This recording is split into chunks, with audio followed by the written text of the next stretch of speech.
Hi everyone, in front of me I've got XIAOMI 12X and let me share with you how to clear credentials on this device.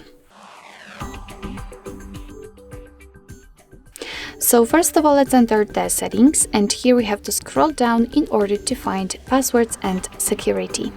Now let's scroll down to enter privacy, and here in advanced we've got encryption and credentials on the very first position, so let's tap on it. And as you can see, here we've got the section credential storage, and at the very bottom of it we've got the option to clear them, to remove them. So let's tap on it. Your device will ask you if you really want to do it, so just tap on OK. And as you can see, we've got the info that the credential storage has been erased successfully.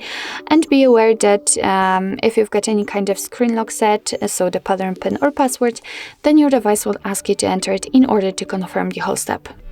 So actually this is it. This is how to clear credentials in your XIAOMI 12X. Thank you so much for watching. I hope that this video was helpful, and if it was, please hit the subscribe button and leave the thumbs up.